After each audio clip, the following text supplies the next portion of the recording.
یہ آبادی براؤں شریف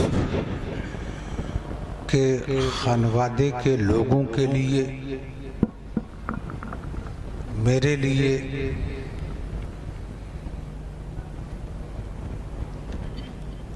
اتنی جانی پہچانی ہے کہ میں نے خانقاہ فیض الرسول میں جب شعور کی آنکھ کھولی تو حضور شعیب الاولیاء والد گرامی سرکار براؤں شریف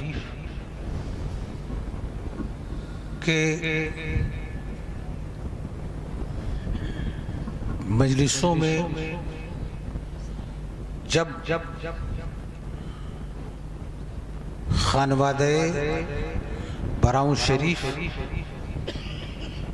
سے وابستہ نمایاں افراد کا ذکر ہوتا تھا تو انہی مذکورین میں جناب بھجنگا چودھری مرحوم کا بھی ذکر آتا تھا کہ حضور شعیب الاولیاء کے انتہائی جانثار مریدوں میں ان کا شمار ہوتا ہے۔ اور اس سلسلے جب میں اپنے دعوتی اور تبلیغی دوروں میں ادھر ادھر جانے لگا تو ان کے پوتے محفوظ بابو کے والد صاحب کا نام مختار بابو، وکیل بابو اور اقبال بابو، اور جو ادھر جو گھر ہے مقبول بھائی، یہ لوگ براؤں شریف جاتے رہے اور کئی بار یہاں میرا آنا ہوا۔ آج بھی میں سمجھ رہا تھا کہ اسی انداز میں گھریلو طور پر محفل ہوگی، مگر عزیزم مولانا معراج سلمہ کی جد و جہد اور تگ و دو سے یہ ماحول دیکھنے کو ملا کہ اگر سلیقے سے کسی پروگرام کو کیا جائے، اس کی تشہیر کی جائے، تو کوئی وجہ نہیں ہے کہ نبی کے غلام نام نبی پر جھومتے ہوئے والہانہ انداز میں محفل اور اجلاس میلاد النبی میں شرکت اپنی سعادت سمجھے۔ ان لوگوں سے خانقاہ فیض الرسول براؤں شریف کا جو دیرینہ تعلق ہے، اسی پروگرام میں شریک ہونے کے لیے، جبکہ میں یہ نہیں جانتا تھا کہ اس متوسط قسم کا جلسہ ہوگا یہاں، بلکہ میں تو وہی سمجھ رہا تھا، لیکن اس کے باوجود میں نے لکھنؤ سے براؤں شریف کا سفر کیا، کل رات میں پہنچا ہوں اور آج میں یہاں آیا اور میرے فرزند مولانا آصف علوی ازہری جو کلکتہ کے اپنے دورے پہ تھے، کل وہ شام کو اپنی فلائٹ سے لکھنؤ گورکھپور پہنچے اور ان کا دیوریا میں بھی پروگرام تھا۔ میں نے تاکید کی، وہاں کے لوگ بہت اصرار کر کے ان کو روکنا چاہتے تھے، اور آصف میاں بھی کہنے لگے کہ ابا آپ جا ہی رہے ہیں تو ہو ہی جائے گا، جیسے وہ سمجھتے تھے۔ تو میں نے کہا کہ نہیں، آپ آئیے، اس لیے کہ جن لوگوں کی جڑیں اتنی گہری ہوں عقیدت کی، ان لوگوں کو مایوس کرنا نہ ذاتی حیثیت سے مناسب ہے،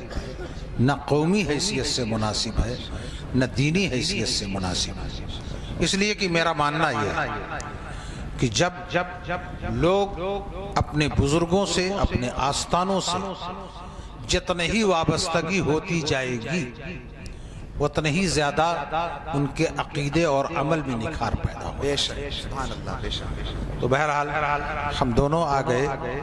اور آصف میاں نے بتلایا کہ جس فلائٹ سے میں آ رہا تھا اسی میں مولانا شمس الدین مکرانہ والے بھی تھے۔ تو آج جب نعت خوانی کا سلسلہ دراز ہونے لگا تو مجھے بے ساختہ مولانا شمس الدین کی یاد آئی کہ آصف میاں اگر ان کو یہیں لے آئے ہوتے تو سارا مسئلہ یہیں حل ہو جاتا۔ بہرحال اب جب تک کہ آصف میاں نہیں آ رہے ہیں، اسٹیج آ ہی رہے ہیں، تو اب آپ اندازہ لگائیے کہ ہم لوگوں کے ساتھ اگر کوئی محبتوں اور سیکھنے کا جذبہ لے کر کے ساتھ رہے تو اس کو بہت کچھ مل جاتا ہے۔ بے شک، بے شک، حق ہے، بے شک۔ ہمارا ڈرائیور ابھی جو نیا آیا ہے ہمارے مریدوں ہی میں سے ہے، فیض آباد ضلع کا، بلکہ اب تو اجودھیا ضلع کا۔ تو ایک دن ظاہر ہوا کہ ابھی ہم نیپال وغیرہ، نیپال گنج کی طرف دورے پہ گئے ہوئے تھے، تو کسی سے کہہ کر کے یہ کچھ پڑھنے لگا، تو لوگوں نے کافی پسند کیا اور ہمارے لیے بھی ایک انکشاف تھا۔ تو کہاں گیا؟ ابھی آیا تھا، پیچھے نہیں ہی اگمس پڑھو، اور جب نعت وغیرہ پڑھنی ہو تو یہ پینٹ اتار کر کرتا پیجامہ پہن کے آؤ تب اسٹیج پہ آیا کرو۔ اسی زمانے میں، بلکہ اب بھی ہمارے یہاں اتنی پابندی ہے کہ غیر متشرع اس کو اسٹیج پر جسے چپے سے جائے بیٹھ جائے پھر بھگایا جائے وہ الگ ایک چیز ہے، لیکن آج بھی میرے استاذ علامہ بدر الدین صاحب قبلہ علیہ الرحمت والرضوان کی وہ تاکید جاری اور ساری ہے کہ غیر متشرع فیض الرسول کے اسٹیج پر وہ نہیں چڑھ سکتا، نہ وہ بیٹھ سکتا ہے۔ پتہ چلنے پر اسے شرمندگی ہوگی کیونکہ اتار دیا ہے۔ تو یہ اس کا جذبہ ہے، تو یہ اپنے دادا پیر سرکار شعیب الاولیاء کی ایک منقبت پڑھنا چاہتا ہے۔ میں نے اس واسطے کہہ دیا تاکہ اس کی حوصلہ افزائی ہو، اور ہم لوگوں کے ساتھ جو رہیں وہ خالی کھانے پینے کا ہی معاملہ نہ رکھیں جلسے میں، بلکہ کچھ حق ادا کریں کھانے کا۔